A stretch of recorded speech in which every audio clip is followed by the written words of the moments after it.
And we are back for another episode of Bell to Bell, brought to you by jackpotcitycasinos.ca. I got a very special guest with me to kick off this week's show before we get to talking about wrestling. It's a good friend of mine, none other than Mr. Paul Lazenby. How are we doing today? I'm excellent. How about you? I'm being bothered right now by an uninvited guest. We got a extra special guest here. We got two guests now. Exactly. Get out of here. That's awesome. I'm really. We got a little catching up to do. From the last time we spoke when you were on the TWC show, because we talked about a particular movie that is coming out, and it came out, and it's now coming out in physical copies. We're going to talk a little bit about Deathstalker. For those that might not have checked that out, tell us a little bit about Deathstalker. Well, basically, it's Steven Kostanski, the writer-director genius who is behind the whole thing. He said that he wants to spend his entire career making upgraded versions of the movies that he used to rent off the bottom rack of the VHS shelf when he was a kid. Yeah. And Deathstalker is exactly it. It's a throwback to the days when entertainment wasn't about glitzy AI. It wasn't about message-based stuff, wagging a finger in your face. It was just good old-fashioned fun. Yeah. Tell us what your role was in it and a little bit about your background as a stunt actor and also an actor yourself. This one's really special to me because this is based on an old series from the 80s, Deathstalker. Yeah. Or prior ones. This is technically Deathstalker 5, even though it's just called. And it's like a combination of Conan and Evil Dead. It's very funny, cartoonishly gory, extremely well written. And it's just an updated version of that old franchise, which I'm old enough to have actually watched on the first run. So yeah, it came to me because I've been doing stunts and acting for 25 years now. And I became really good friends with Daniel Bernhardt, who's you've seen him in Nobody 1 and 2. You've seen him in John Wick. You've seen him in The Matrix. You've seen him in almost everything. And he got a hold of this Deathstalker. He got cast as Deathstalker. And he called me up and he said, Paul, I've been looking for something for you and me to work together on. And this is it. We got to get you this role. He said, I'm not a pro wrestling guy, so I don't know who it is, but there's another pro wrestler in contention for it, but I want you to get this role. And thankfully, I read for it, and Kostanski, he thought the same thing. So I was in as the adversary Joe Tack. I'm basically the big bad, the monster heel of the show. Yeah, yeah. That's awesome. Who was the other wrestler that you were in contention with? Are you allowed to say? Enough. I got a call from Chris Jericho afterward, after I cast it. He said, dude, what are you working on? And I said, well, I'm working on, the Smashing Machine. I also got this thing, Deathstalker. And he goes, Deathstalker. I goes, who are you playing? It's Joe Tack. He goes, dude, I was going to do that. That's awesome. Until it was all done. Yeah, that's awesome. Hey, before I do want to ask you something about Jericho, but before we get there, where can people get the physical copies? Where will they be selling? Do you know, Yeah, you can watch it on all streaming programs right now, but I'm personally a big fan of physical media. I like to own my... Yeah. And so the physical debut is going to be on, or release is going to be on February 17th. It's coming out of Shout Factory, but of course you can get it all over everywhere. You can get it on Amazon, you can get it in multiple different places, but Shout Factory would be the place to go if you want to go straight to the source. Yeah, and it's streaming on all of the platforms that they can watch. If they want to watch Deathstalker, they can find it. Absolutely. If they search for it. Let me ask you this, and I do agree with you. There's a lost art of I still remember buying DVDs and opening it and looking at the covers and being able to have that, or CD, even now I heard kids don't even go buy the video games. They just download them. I'm like, the idea of going to this. You're ever really renting this stuff, you do that, and they can cut off your access anytime. I mean, we still have a video store here in Vancouver. It's called Video Cat. It's one of the coolest stores. Yeah. Sell pop culture stuff and comic books and videos and stuff. But if I see something on the shelf at Video Cat, it might be gone because somebody rented it, but I know it's going to be there eventually for me. Whereas if Netflix, they might pull it off their catalog next week and I'll never get to see it again. So I like physical media for that reason. A perfect example is when the WWE Network came out and I had all these DVDs. I'm like, I guess I don't need these DVDs anymore. I'm like, everything's on the network. Well, the network no longer exists and we barely have a catalog in the Netflix in Canada for WWE. So glad I still have my DVDs and a lot of this stuff. And I know the rolling stuff out on YouTube, but it's not the same. So anyone that wants to check out Deathstalker, go get yourself a physical copy. I want to dive into Jericho really quickly for those that might not know that are tuning into this. What is your relationship with Jericho? Because it goes way back. Yeah, dude, we met in 1991. He is my second oldest friend in the wrestling business. He's a couple of days behind Lance Storm in that regard. And I traveled from my hometown of Ontario to the Hart Dungeon in Calgary to go learn how to wrestle. And that year, the instructors were in their own rookie year. They didn't even have 1 year in the business yet, but they were already good enough to teach. And Lance was the head instructor, and Chris was his assistant. So I met Chris before I ever took my first bump. And so that goes back, 30? Oh, God, I'm so old, 35 years. Yeah. Yeah. There's definitely a lot of road behind us. That's awesome. And you like you were part of the wrestling business for plenty of years. What was the reason for you to get into professional wrestling? 1 second. I let my lizard run free, and the little bastard's getting on the furniture. I'll be right back. Okay, yeah. Sorry, folks. This guy is the problem right now. I'm going to put it. Okay, just go.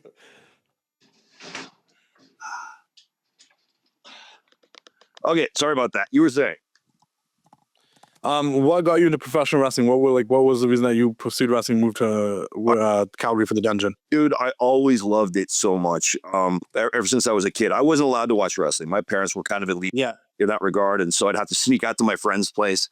I still remember my one buddy, Tom Schnarr. He, a guy barely knew in high school, but we united over wrestling, and his family would just watch a 4-hour block in every Saturday so I could go to his house.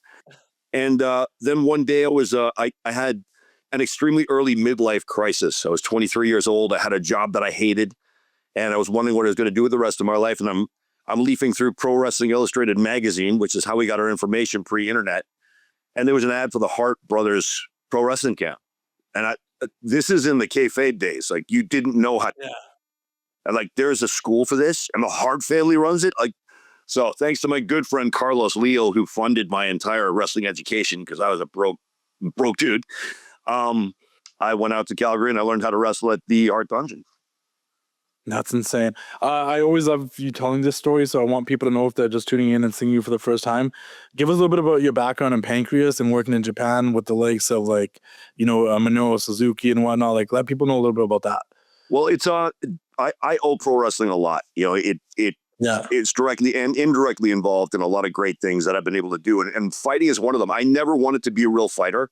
I wanted to learn how to shoot a little bit in case a pro wrestling match went sideways. But I never had any intention of being a fighter. However, while I was working for Malcolm Monroe and A.T. Huck in XICW in Detroit, I bumped into an agent who was booking for Pancrase, which this is 1996. At the time, they were the #1 MMA group in the world. They were above UFC. Pride didn't exist yet. They were the major league. And she said, well, do you want to apply to go to Pancrase? Because I was a big fan. I used to watch the bootlegs that my buddy Luther the Butler, a.k.a. Dr. Luther, he was a huge star, bringing back Pancrase tapes all the time. So I knew all the guys. I knew all the fights. And I thought, these guys have never taken a Canadian before. I have never had a combat sport match ever in my life before. So there's no way. I mean, it's like I've had street fights and that's it. And there's a lot of guys who deserve it more than me. But whatever. I'll take the application form. I'll fill it up full of BS. I'll put a bunch of lines there. I'll send it in. They'll vet me. They'll laugh and they'll throw in the garbage. And then a month later, I got a call from Phyllis and she said, pack your bags. You're going to Tokyo. So my first fight of my entire life in any combat sport was in front of 10,000 people against the #3 ranked fighter in the world, Ryushi Nagasawa, in Tokyo. And I lost in entertaining enough fashion that they immediately invited me back to fight the world champion, Kazu Funaki. So the first 2 fights of my career are #3 and the world champion. And then I trained at the dojo where I was tortured by people, including Mr. Suzuki. Yeah, that's insane. What a wild journey. I always think your journey is so interesting because you started with wrestling, you end up getting into MMA, and then we get to the point where, you got into a lot of acting and stunt acting and whatnot. And one of the coolest facts about you is that you are one of the main stunt double for Stone Cold Steve Austin. So tell us a bit about how that came to be and what is your relationship with Stone Cold? That was a thing where Steve's a really smart guy. So he was considering doing something along the lines of what The Rock did, where, really making a run into being an A-list leading man, making blockbuster movies and stuff. But he doesn't like to go into things blindly. So he thought, why don't I make a bunch of direct-to-video movies that are a little bit lower profile? And so I'll do all my learning on that lower platform so that by the time, if I want to take that step up to the big blockbusters, then I'll be more seasoned and I won't be making my mistakes under the brightest lights. So with that in mind, he signed a multiple picture deal with a lower budget production company that was shooting all their stuff out here in British Columbia. And the first time the first movie was Damage, about an underground bare knuckle boxer. And I actually didn't get the job. They flew in a guy named Kevin Rushton from Toronto to be his double. But the whole time we were there, and then I fought Steve in one of the scenes, and he accidentally broke my nose, which made teeth. No fault of Steve's. I've mentioned it to you before. It's one of those things. Yeah. But during the course of all that, people were looking at Kevin and looking at me, and like no disrespect to Kevin, but he was just shorter and stockier, and I was a much better physical match. So when the next movie came back, the stunt coordinator said, "Can we shave your head and put you in front of the director, because I want to use you this time." And when they shaved my head, it's like my skull's the same shape. We got roughly the same body type. Steve's a little more jacked, but like, yeah, okay, let's use him. And then after the first one, me and Steve got along okay, but it didn't. We weren't on each other's Christmas card list or anything. Just a good, good friendly professional relationship. But I guess he liked my work, and we got along well, because this is the only time this has ever happened. When it was time for the next movie, I didn't get a call from the stunt coordinator. He called me at my house. And he said, "Look, do you want to be my double? Because as far as I'm concerned, you're my guy if you want it. Like, do I want to be Stone Cold's double?" Yeah, easy answer. So, yeah, then we had to run like 6 movies in the space of 3 or 4 years. It was just an awesome run. Was that officially when you first shaved your head? No, the first time I did it was when I first moved out here. Dr. Luther, he's the one. He's a guy that's indirectly responsible and directly responsible for a lot of good stuff that's happened to me. And one was when it looked like my career in Japan was dying down in pancrase. He said, "Dude, there's nothing for you in Ontario. You're telling me that. Come out to BC and wrestle." And he brought me in. I moved in with him. He got me a day job, and he brought me into his faction at the time, which was called Army of Darkness, and as a character called Leviathan. And so I thought, okay, if I'm going to move 2,500 miles away from home and totally reinvent myself, let's go the whole hog. And so I shaved. I painted an inverted cross that went right up over the top of my head like a mohawk. That lasted for a little while. So that was the first time. I grew it back in for a few years after that. And then when I started doubling Steve, I shaved it with the intention of growing it back between movies, but they were so close together that I just figured I'm just going to keep shaving it. And that actually saved me the trauma of seeing the ravages of time, because recently on the Smashing Machine, I was playing a fighter named Hans Nyman, an actual. And the real Hans Nyman had a brush cut about this long. So they said, can you grow your hair back in for that? I said, yeah, no problem. And then after 2 days, I called him up and said, problem. That's right now. So spared me having to watch it fall out by degrees. Last question, we'll wrap this up, but I'd be remiss if I didn't ask you about this. Tell us a bit about your series, The Famous Bouncers, where you share a ton of cool stories about bouncers that are now famous celebrities for different walks of life. Give us a little background on that. Yeah, that started with an idea a long time ago. It's currently in development as an upcoming podcast, but there's 2 books out there right now, When We Were Bouncers, 1 and 2, which you can get on Amazon or from your local bookseller. It's a collection of sit-down interviews with famous people, be it actors, famous musicians, WWE and UFC Hall of Famers and world champions, and all kinds of extraordinary people telling their stories of their days when they were just nobodies working behind the velvet rope at clubs and bars and roadhouses and arenas and stuff like that. So I knew I was onto something right away, because one of my first interviewees was Renzo Gracie, cousin of Hoist, world submission grappling champion. And the first words out of his mouth were, "When I was 14 years old, I was a bouncer in a whorehouse at Amazon." That's just like, that's one of many equally crazy stories. So check out the When We Were Bouncers 1 and 2, and keep your eyes peeled for the upcoming podcast. We'll be coming out of the gates hot. Yeah, no, that's super cool. It's a series of like short stories. It's an easy read. It's every single story takes you on a different ride. I know we talked about it last time, but like the MVP story and Mike Tyson. There's just like, and I'm talking about professional wrestler MVP. So like, there's a ton of cool stories in there. Wrestlers, actors, MMA fighters, their life as a bouncer. Paul, thank you so much for doing this. It was great having you on here. I'm glad that we could do this really quickly again. Yeah. Don't forget, Deathstalker on physical media, February 17th. It's going to be out on DVD and Blu-ray. Guys, seriously, this movie is so much freaking fun. I would be saying that if I wasn't in it. This is the kind of movie I would watch if I wasn't in it. The Blast is a throwback to the days when entertainment was just entertaining. So check it out. All major streaming platforms, February 17th. Go to Shout Factory or Amazon or whatever. Pick it up. Yeah. And with all this like hype around Stranger Things in the 80s and that nostalgia, like go watch some Deathstalker. You'll feel it. You'll feel it. They had different attitudes back in the day when they made the original ones. So you'll get all the fun, all the action, all the monsters and the blood and the gore without the disturbing elements of misogyny. There you go. Thank you so much. I appreciate it. I'll catch you down the road sometime soon. Hopefully have you back on.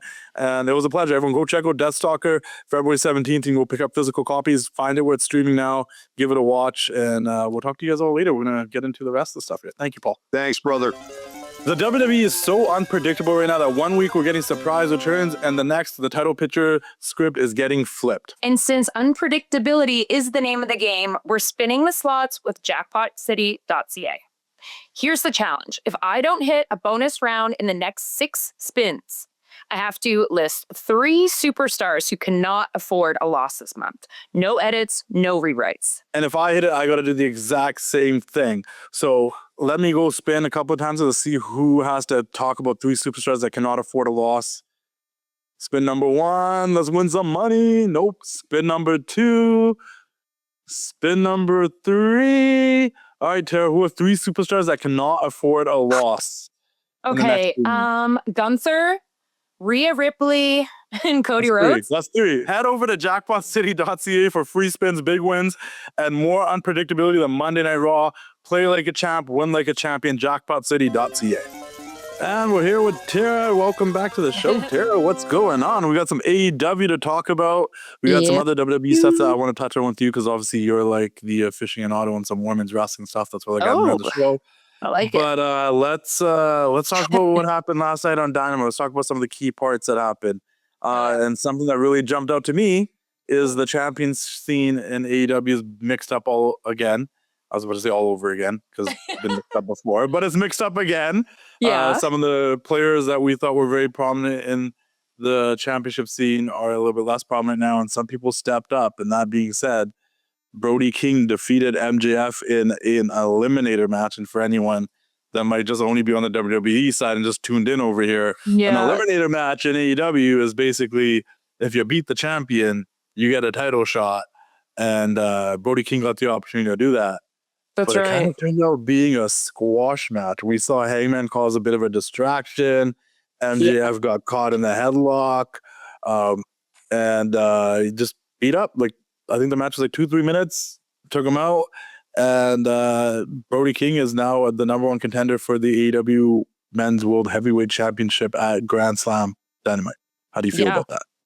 I think it's so cool that like suddenly Tony Khan has been making really just fire booking. Like that, it's such an unpredictable show, and especially that match. And there's just been a lot of unpredictable outcomes lately, and I love to see it. And I don't know what it is, but I kind of love a squash match, like somebody squashing a champion like that. I think it's really cool and interesting. And like Brody, it almost felt like a political match for me because like Brody is such like a political dude, and then I feel like MJF is just like an ignorant fuck, you know what I mean? So it was such a perspective I didn't even think about. Yeah, I mean the chants that were going on during that were wild. I didn't even catch on to it until I read about it after what they were chanting. What were the chants? Fuck ice. Oh, I didn't even hear them. Okay. Yeah. So that's pretty intense to be, you know, chanting thousands of people in the audience. So I didn't think he was like world champion status years ago, but something about his promos lately and just the vignettes they're putting together, maybe the way they're pushing him and the way that match went, I'm just like, maybe he could be a champion. Yeah. Well, I have an opinion on that too, but first things first, do you think it made MJF look too vulnerable? Did it make their world champion seem too easy to beat? No, because MJF sold like his facials, the way he sold everything, it was just perfect for the story. And he just, you know, how he sold everything was just perfect. And, you know, he's doing his job so well, you know, being a piece of shit asshole that we want to see get his ass kicked. And that's what happened. Yeah. He just got his ass handed to him by this big ass man because he's a cocky, egotistical guy. So that's what happens. And I mean, I don't think it made him look weak. I mean, it's a part of the story, right? And like MJF is just, his personality is just, he's just so good at selling a moment like that. So I agree with you on that. So I have this in two parts. First things first, I don't think it really made MJF look super vulnerable that he lost that way, because if anyone was going to lose this way, I would expect it to be a heel that cheats to win. And there's like, I mean, we know MJF is a great wrestler when he puts on his wrestling boots, but we also know he'll try to find an easy way out if he could. And now his opponent gave him a taste of his own medicine. They found an easy way out to take him out while he was distracted. So like part of that was kind of cool. So that part doesn't like disappoint me too much. And like the second part is I know this is probably trying to elevate him to that level, and that's why they're doing this. But I think I just don't know if I see, like, though when Brody King picked up that AEW World Heavyweight title, I'm like, I don't see this yet. My mind does not see this yet. And I think it is because up to this point, he hasn't really had any, like, we've seen squash people. He was a tag team with Bandito. And then prior to that, he was in the House of Black and they did stuff. But like, Brody's never had a meaningful feud against a Hangman or a Swerve or Omega or any of these people. And because of that, I feel like I don't think he's on the upper echelon until he has feuds with someone in that group of people. You know what I mean? Like he hasn't had one single feud with that group of people. Like what they're doing with Andrade right now, for example, like Andrade beat Swerve last week, Andrade beat Omega this week. Wow. I can already kind of put Andrade in that picture a little bit more than I could for Brody, because whether how Andrade is winning or not, like I see him kind of in that picture now because he's beating the guys that are in that picture. When MJF said a couple of weeks ago very clearly, like, hey, you need to beat some more established stars, I felt that. And I don't know if beating the champion right away in a squash, the way that it was presented, puts Brody in that situation. You know, if Brody actually had a match with MJF on this show and somehow beat him, then maybe I'd still be like, okay, but this was an eliminator match where like he didn't. Like it was a distraction that helped Brody win. Which if we're supposed to believe in Brody, I don't want to believe he won just because Max got distracted. And I get that's to protect Max, and that's to get Hangman in the mix, and that's supposed to, like, it helped everybody. Like everybody somewhat. If I was Tony Khan in the booking, everybody somewhat got a W there. But then I'm like, did they though? Because you still didn't make me believe that. Like it's Bandito all over again. There is not a single ounce of my body that believes that Brody King is walking out of Grand Slam Australia, the world champion. There just isn't. He's not the one. They haven't told me he's the one. You know, and I like Brody. Brody's dope. He's just, they booked it wrong, in my opinion. I think the squash match was a good idea in the sense that it actually, in a weird way, made MJF look stronger, because it's like, he had to have his back to Brody to get his ass beat. You know what I mean? It was to protect Max. They had to protect Max. That's a way of protecting him, right? So in that sense, like, I do like that. I mean, when he held up the championship, I knew it wasn't a championship match, but I was like, can you put the belt down? Like, you're confusing me right now. I felt like, did he just win the title? Like, what is happening? But like, thing is like, the people love him right now. I don't know if it's because he's just a badass, outspoken, like fashionista. Like he just looks good. He looks good. He's cool. He's cool. And like people like him. But like, obviously he's not like the upper echelon, like an Andrade or whatever, you know what I mean? But maybe it's not his time yet, but it's really cool to see that happen. And I'm happy for him because he deserves it. And I mean, the people love him. So it's like, what can you do? I think he's I've been watching him since he's on the Indies in California. I remember seeing that. I think he's great. I just think, because even Andrade, realistically, like Andrade shouldn't feel that way either, but like he just beat Swerve and he just beat Hangman. So like my thing is like Brody, even leading up to this match, like last week, the week before that, like he didn't really beat anybody. Last week he did a promo. A week before that he had a squash match. You get what I'm trying to say? Like if he doesn't have even one believable match on this, to be honest, Hangman is in this title situation just by beating, I believe, Mark Davis, right? And now he's in the picture, right? And we talked, I think it was a week ago, we talked about like someone beat Rocky Romero, Kenny Omega, and then somehow he was in the title picture, right? Like they're beating people that shouldn't really put them in the title picture, but but to that point, like Omega and Hangman are already somewhat established, right? So they can kind of get away with it. And Andrade needed to beat a Swerve, and Andrade needed to beat a Hangman to kind of get, like, hey, I beat these guys, I should get the opportunity. Brody didn't have that. Right. Do you think believability is a little bit of an issue for Tony Khan? Do you think he kind of just throws things at us? That because you're right, people like Brody King. So if people like Brody King and I just start pushing him, you guys will like this. Yeah. That's an interesting philosophy. Like I know you guys like him, so if I push him, you guys will like this. Like Gaslighting that's us? an interesting yeah, that's an interesting philosophy from a booker. Oh, the fans like him a lot. So without telling any story, you're making it make sense. I'm just thinking of a title shot, and the people will like it. I get what you're saying. I think there needs to be some logic to it. You get what I'm trying to say? If it was like behind the scenes, he's like, Brody King's my friend. He's a cool guy, so we're gonna give him this. And the people love him, so we're gonna give him a title shot without giving us a reason. Like he's literally started going after the title because his tag team partner friend got a title shot by winning the Dynamite Diamond Ring. Where is Bandito? We didn't even know where he went. Where is Bandito? Where's his boy? Then we just pivoted because he realized that the fans like the Bandito thing because this is the thing with AEW fans, right? And I'm an AEW fan too, so I should say like the hardcore AEW fans. They love the wrestling match, right? So like they looked forward to Bandito for MJF, and it was a great match, right? And I'm almost guaranteed that Brody King and MJF will tell a great story when they were given the time and have a match. And maybe they felt okay making this a squash match because they want to save a bit for their actual match and why make not? that a really good match, right? Yeah. But I still don't understand why Brody King is there without any actual elevation of him as a character on this show. Because if you ask me, let me ask you this, and then this is not a knock at Brody. Once again, this is kind of a knock on the booking.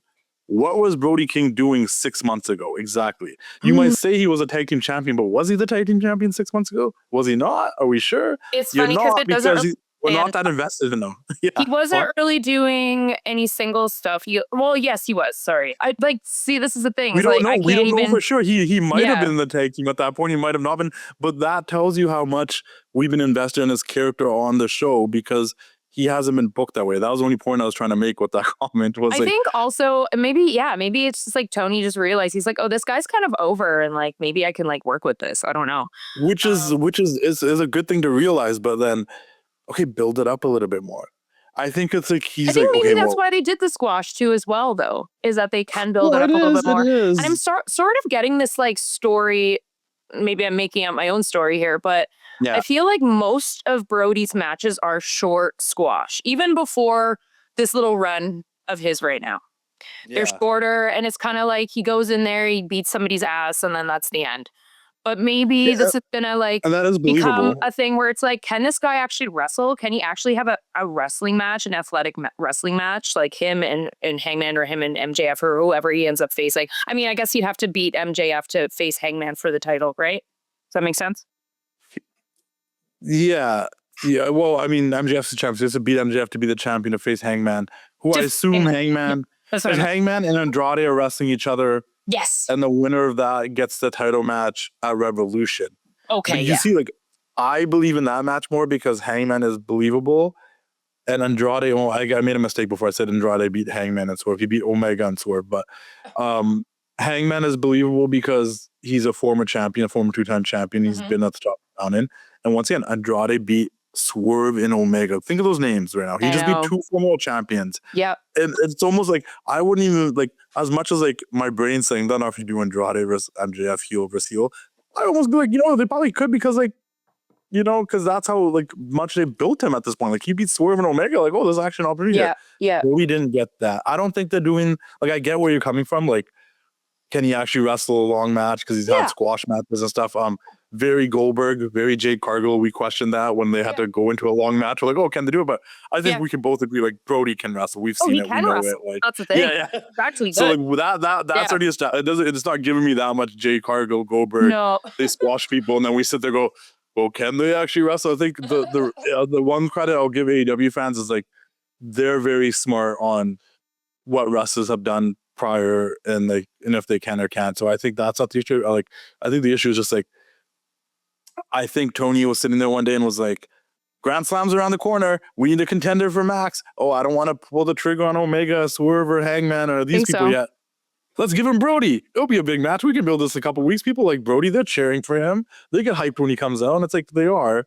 Yeah. But I don't know. Now, I just don't believe. The keyword is believe that he's gonna beat MJF for the title. Yeah. So that kind of takes it away from me, you know. That's fair. If a couple more weeks, they could have made me believe that. Just doing the right things. Like maybe next week, you know, because Hangman's already gonna be in a match with Andrade. Like if we had like one more week, like maybe you gave us a Brody Hangman match just for some like you know, Brody says, hey, Hangman, like, I want to beat MJF. Can you cause a distraction? That actually kind of bothered me because now people think I only beat him because you distracted him, right? Yeah. And then you got a Hangman Brody match. And then Brody beat Hangman. Then I'd be like, oh, okay. That's legit. Cool. You get what I'm trying to say? Just one more week of storytelling with something like that. I'd be like, oh, he beat Hangman. Maybe he could beat MJF. Is next week Grand Slam? No, you caught me. I don't know. I don't think it's next. Is it I don't next think week? it is. I think it's in 2 weeks. So I'm wondering maybe we'll see what happens next week with Brody. But I'm It's February 14th. So okay, cool. Yeah, so 2 weeks from now. Maybe they do what I said. Maybe. And they book Hangman versus Brody because Brody's like, hey man, you kind of took my shine away, like yada yada yada. Like you got me in a match, but I want to do it my way, and da da da. And they give him Hangman and Brody, and maybe people will be like, well, Hangman shouldn't lose going into Grand Slam, but like there are certain guys at this particular point, Swerve, Omega, Hangman, MJF, a loss doesn't cost them much. You know what I'm trying to say? Like any of these guys can lose at this point, and like it doesn't cost them that much. Like Omega lost, and I still have no doubt that Omega can just come back and get in that title picture. Definitely. Hangman's in that section too. So like if Brody was to beat him next week, maybe I'll believe that he can go beat MJF even a little bit more. You know? Yeah. Right. Do you feel like the non-title matches are kind of a scapegoat to catch someone on a good win, or actually a strong vehicle for storytelling? Do you think it actually really helps? Non-title wins? Let's use for an example, like the other eliminator match on the show, right? Megan Bayne and Penelope defeated the Babes Are At, right? Harley Cameron and Willow. Yep. Do you feel like that's a good way to tell the story of tell a story that these women now deserve a title shot, or do you think it's just kind of an easy way to? I thought it was. I think it's weird. I think it's weird to have a team beat another team when they could have just put the titles on the line last night. I just, like, well, do you know what? I was checked out for a second. I was checked out for a second. I knew the match was going to happen because they announced it really late. And I know they announced it really late because when they were announcing matches, for the last couple of weeks, I've been seeing it more and more. People being like, hey, where's the women's match? Why is the women's match booked? And then the women's match all got booked last minute. But that being said, I thought when Megan, because I knew it got booked, but I didn't really look at the graphic or anything, so I didn't know like what the match was like. I didn't know it was an eliminator. I thought it was a match. And then when Megan, I'm like, wait, did they just win the tag titles? And I was like, oh wait, never mind. I did the same thing. I agreed. I thought they won the tag titles, but yeah, man. How do you feel about that though? Do you feel like it's a kind of a cop out to be like, yes, now they already beat the champions? I don't like it because I find it confusing and it doesn't make sense. It doesn't really make sense.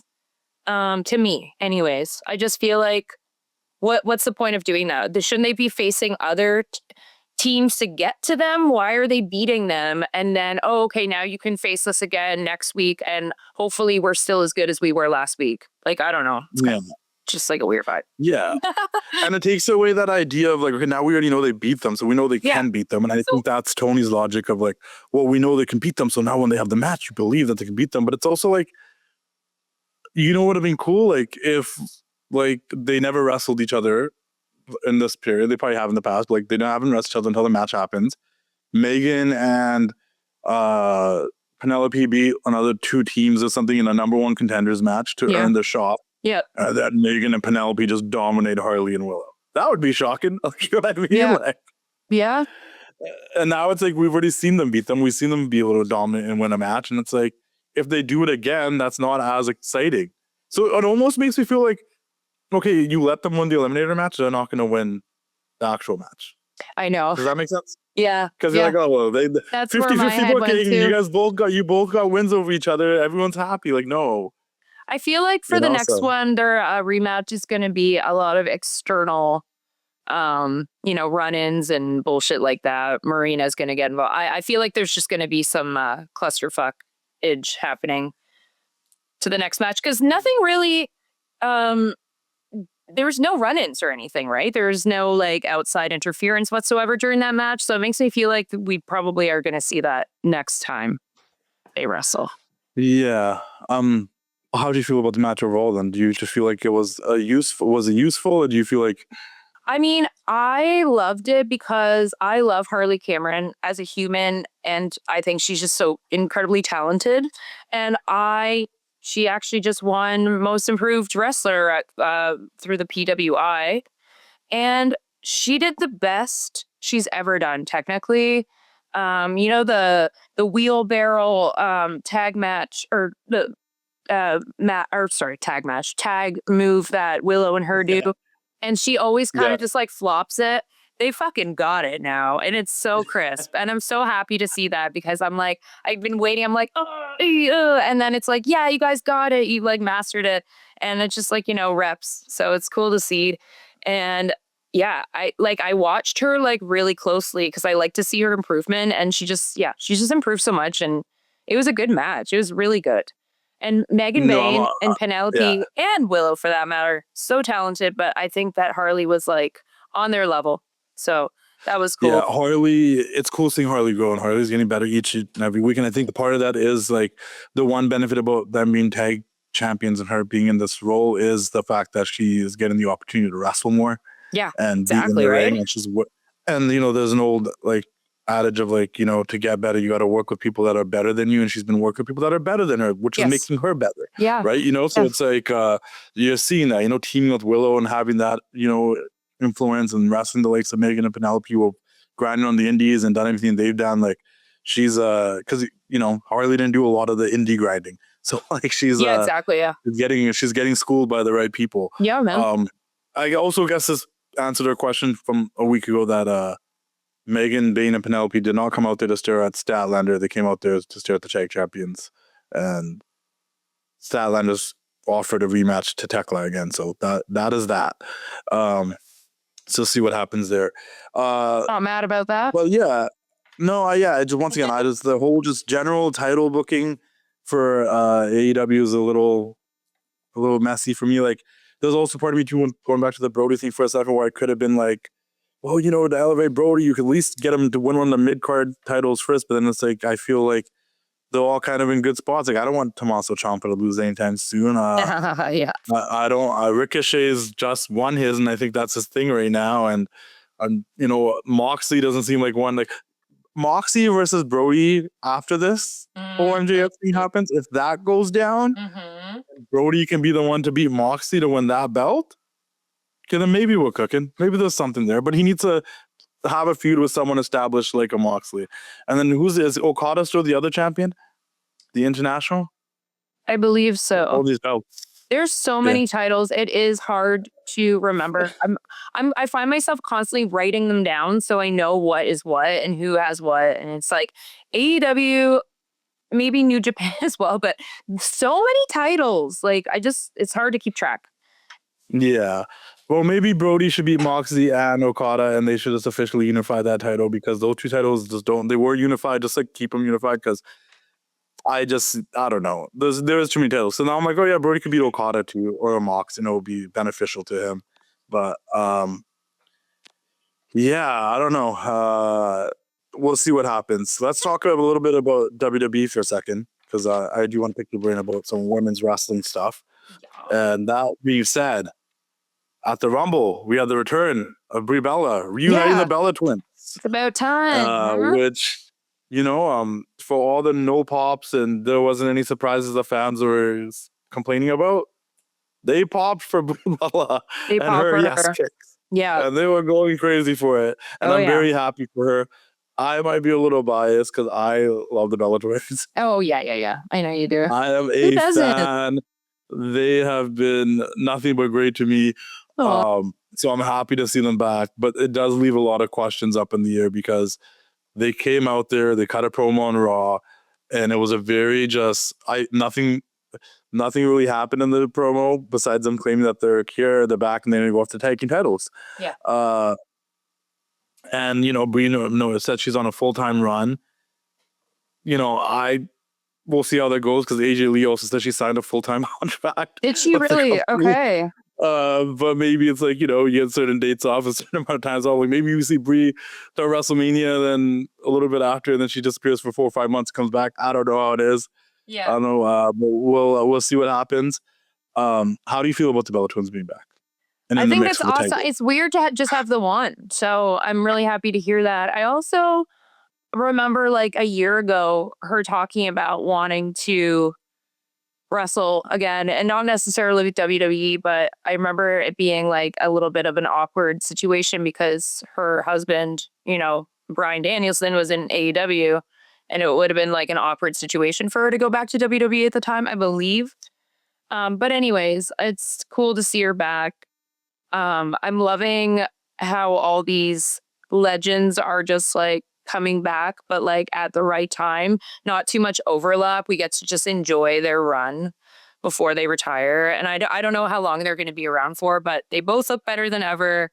And, they look great, sound great, moving great. And, yeah, I mean, it's cool to have them back because they can elevate, the division even more. So, yeah. So I agree with you. They look great. They sound great. They're moving great. All of that.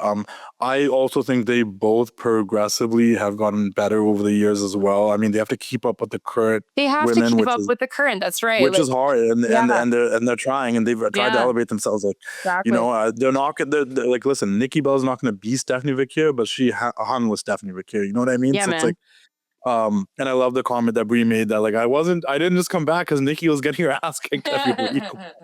But it made sense. But that being said, right, like you said, it's cool having these legends back.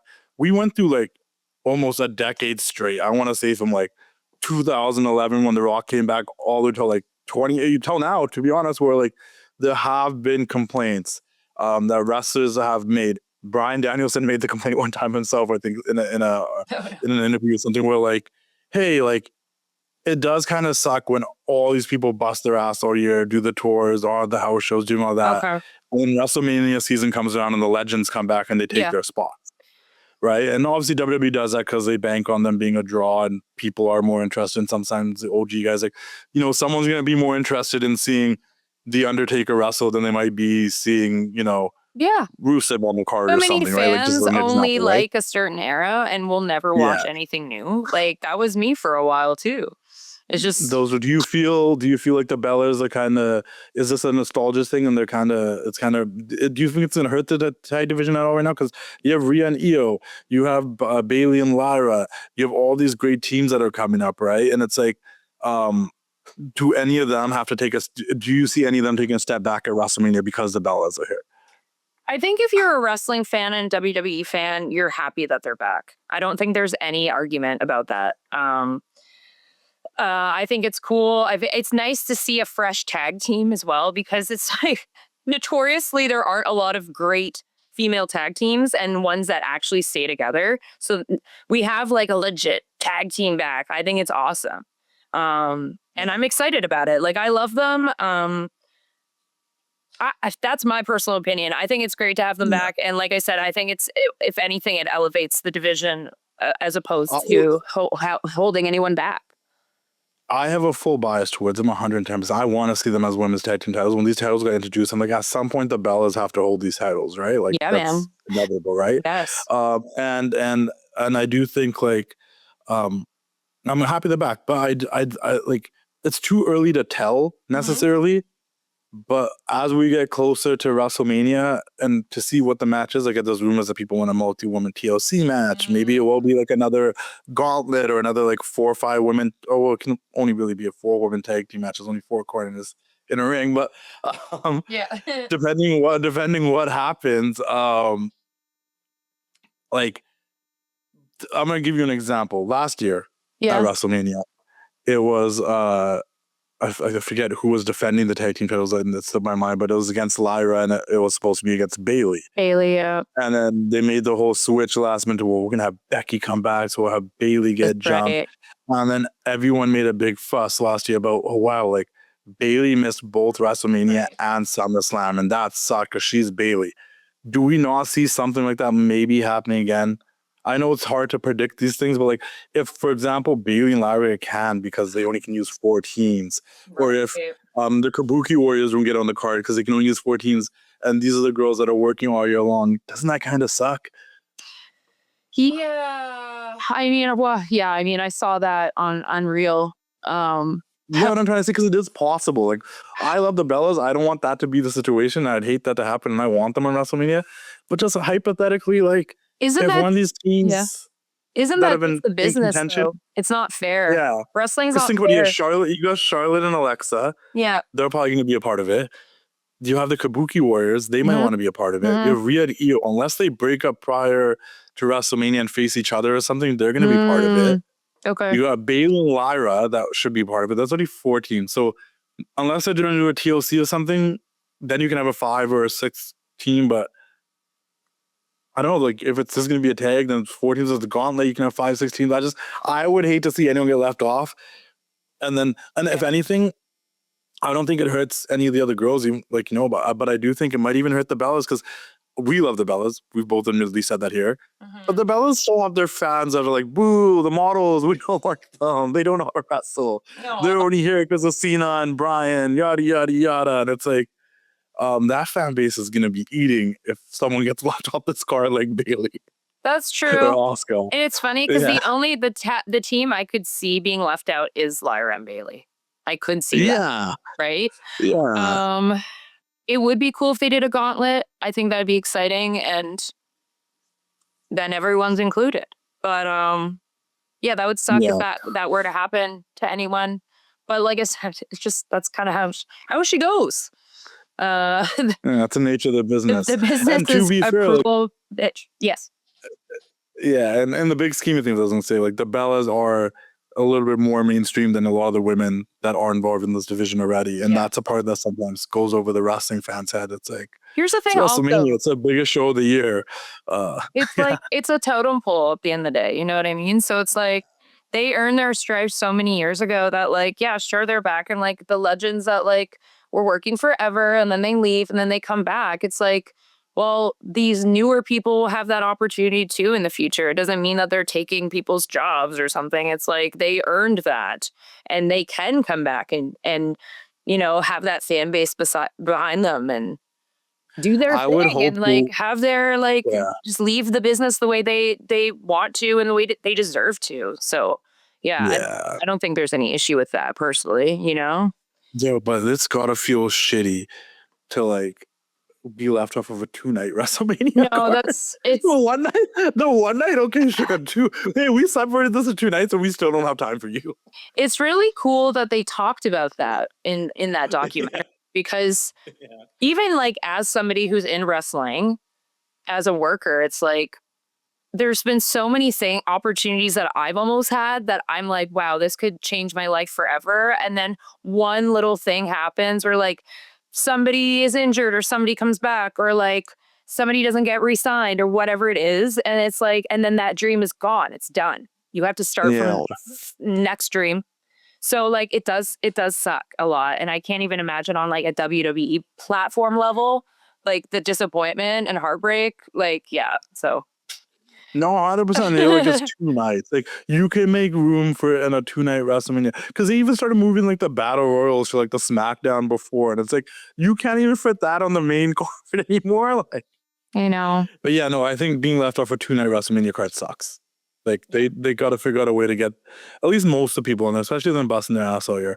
Or if not, if like, say, like, we're going to use Bailey and Lyra for an example. There's 2 things I want to see happen if they were to get left off the card. Yes. I still think, and I think RB said we kind of brought it up, or I think I brought it up on Monday or Tuesday. Sorry, my bad. We film on Tuesdays. They have the really cool opportunity next month to do a tag team women's elimination chamber for the titles to kind of like give everyone a shot and put them in the chamber, which would be cool. And there you get teams, and that'll be fun. And then if the Bellas do go to WrestleMania and win the tag titles, which I would actually personally love to see, whoever gets left off the card gets to beat them for those tag titles, whether it's 1 or 2 months down the road. Oh my God. I do have a thing about legends, whether it's the Bella Twins, CM Punk, Randy Orton, Samoa Joe on the other show. Like the OGs, I love them. They're some of my favorite wrestlers. They don't need long title runs. It's not necessary. No. They can Yeah. win the belt and drop it if someone doesn't hurt them. It's good transitional shit. Like I'm always game for that. Here, let this feed your ego for a second, but we're gonna need it back. And you have the ability to put someone over. You can have it for a month. You can have it 3-4 months. That's totally fine. But you don't need a long run when you're an OG. And I think the Bellas can get a run, and everyone will just remember that they're former women's tag team champions, and they can drop it a month or two after, maybe the night after. It doesn't make a difference. So that's just that's something I want to see. Let me ask you one more thing about this tag division before we kind of just jump to some rapid fire questions to wrap things up. Because I just booked a whole fun thing about an elimination chamber and what they could do after, right? Like the tag division's actually pretty bumping right now. Like it's been good for the ladies or in general. Yeah, for the women, not for the men. Let's not go there. But for the women, the women's tag division and the tag title scene's been pretty awesome. I mean, you have Rhea Ripley in there, who's a star. You have Io Sky in there, who's a star. Alexa and Charlotte, established stars. Bella's like Bailey's established. Lyra, they pushed really hard last year. So stacked division. Obviously, not trying to.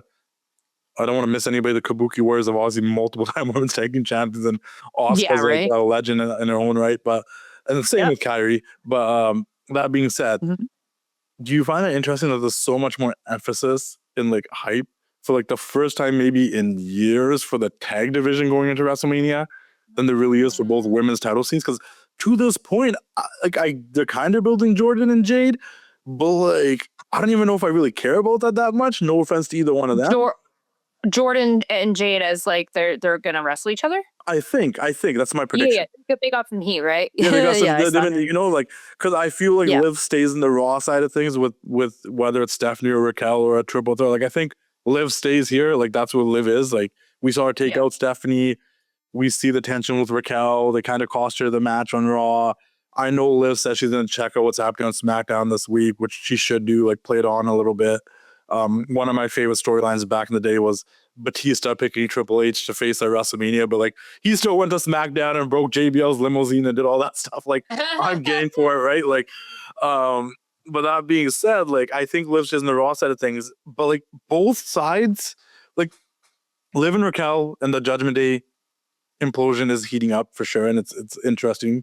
But Stephanie for that, and I love Stephanie. I think she's a tremendous wrestler. She doesn't feel that interesting in the whole scheme of things right now.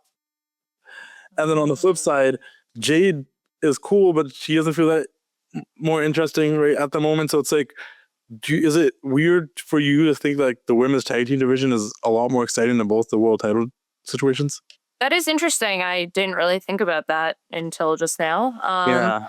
Do you think that has anything to do with the Bellas coming back? That they're just shining the light more on tag?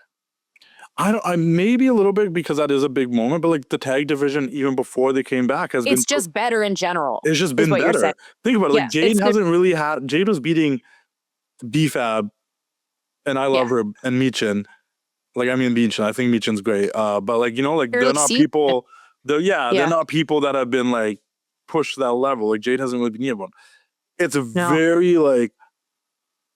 A blind man can realize how hard they're trying to push Stephanie, and I think Stephanie's great and she deserves that. But I don't know. Some weeks like I'm like, I don't know. Like I was down for Raquel to beat her this Monday. I was like, all right, let's take this title switch, put the belt on Raquel, give Liv a dilemma.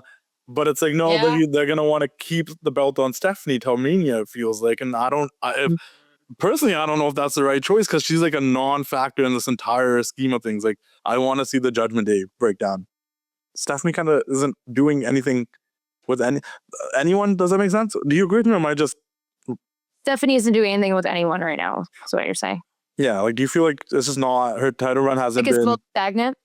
Yeah, well, I feel like her... Like, it's the same thing. Like, I don't know what it is. Maybe they called her and Julia up too early to the main roster. I get it that they're good and they're cool and they're popular. Yeah. But Julia's had 2 runs at the U.S. Championship, and I forgot she was a champion both times. And Stephanie's been running with the title, and she's been beating people and they've established her. But, like, I have no personal emotional connection to her. Does that make sense? Okay. Yeah. In terms of a character and story. Okay. So do you think... She's a little... There is Yeah. like some sort of detachment from her and the fans. I feel like there's something. She's like, it's like hard to like read her or something. Do you know what I mean? It's like hard to like bond with her character. I find that myself as well. Like she just might not be connecting as well as she could be. Cannot connecting. Yeah, that could be like a newer to the business kind of thing, like in WWE maybe. I mean, I feel like she still has a lot more going for her, talent, character, even promo wise than like a EFAB or Yeah, she does definitely. She you deserves know to what be I the mean, spot that she's or a in. I Jade don't want to take that Cargill. away from her. She deserves to be Yeah. in the spot that she's in. I just feel like as we're heading to WrestleMania season, like Yes. the fact that I was so okay with Raquel to beat her, and just let's move into the Judgment Day thing tells you what I'm more invested in. Yeah. Well, yeah. Stephanie doesn't have like a real rival. Like she doesn't have like a real person that she's like got beef with. She's just the champion. Right. Do you get what I'm trying to say? There's Yeah, of course. there's no, like, she doesn't really have beef. I guess with Raquel is her beef. Raquel's been attacking her and whatnot. But then, is Raquel not going to be in the picture? And because of that, does the tag title division just seem like it's more interesting? There's just more heavy hitters in the tag division that are now stuck with somebody else. So it's like, obviously, EO is like the greatest of all time. And, you know, like every single one of these girls that are in a tag team are like superstars on their own. Yeah. And now they're just tag teams. So it's like, maybe this is to like give these other girls like a little bit more of a platform to like showcase their shit, you know, or to like create their better create their characters maybe. Yeah. I don't know. I'm just pulling straws here. We'll give it some time. We'll see what happens with Raquel if she stays in the picture of Liv. And with that with Liv and Raquel and Stephanie, because there may be some to that bone. And then on the flip side, Tiffany just came back. You know, Jordan's coming after Jade. Who knows if Bianca will make it back before WrestleMania? That could be fun on that side too, as long as like things. At least Tiffany's back, right? Yeah. So that's cool and exciting. So like hopefully things heat up on that side too. But it just seems like the tag division is just firing on all cylinders. You got the Bellas back. It really is. You got top stars in the tag division. Like I'm already excited to see what they do at WrestleMania with the tag division, and I'm still sitting here like I don't even know what they're doing in the other two women's title matches.